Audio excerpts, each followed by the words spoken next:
Voilà, nous sommes avec le DG de l'ANRAC, nous venons d'effectuer des visites sur le terrain. Quel est le sentiment qui vous anime après cette visite-là?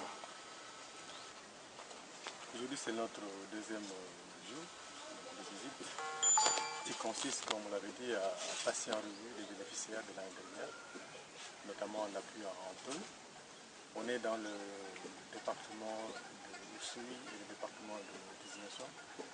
Alors, contrairement à ce qu'on a eu hier, aujourd'hui on a pu constater que la majorité des bénéficiaires n'ont pas pu faire le tour.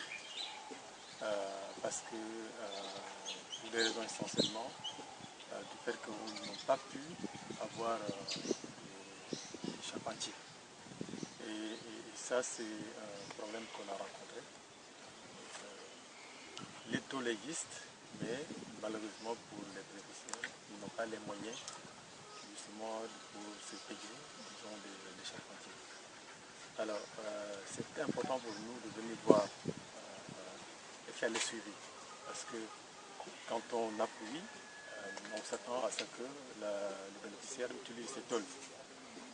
Malheureusement, parfois aussi pour des raisons indépendantes de la volonté, c'est le cas aujourd'hui.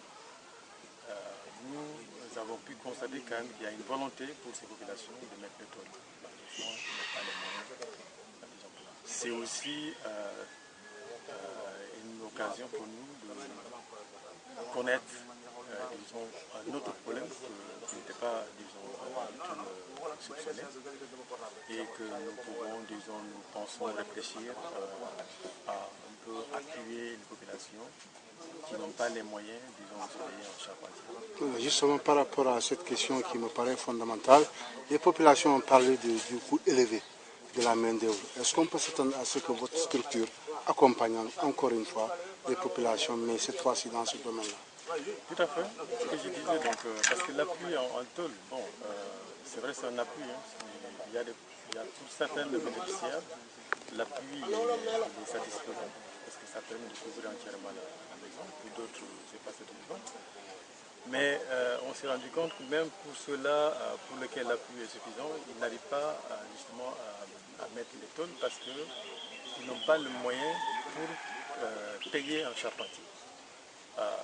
D'après nos demandes, le coût du charpentier tourne autour de 150.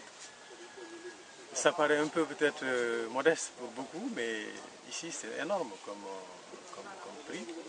Et nous pensons qu'il est peut-être possible à notre niveau de voir comment les accompagner. Notamment pour la prise en charge des charpentiers pour que justement la population puisse mettre les tôles. Voilà, le chantier est vraiment énorme puisqu'on parle de reconstruction de la Casamance. Est-ce qu'aujourd'hui, vous avez les moyens de vos ambitions? On n'a pas les moyens de nos ambitions, ça c'est clair. Mais on a quand même quelques ressources que nous disposons et nous entendons les utiliser à bon escient. Vous savez aussi, parfois on peut avoir beaucoup de moyens et ne pas utiliser ça à bon escient. En sorte, avec le peu de moyens que nous ayons, nous pouvons, disons, toucher les cibles.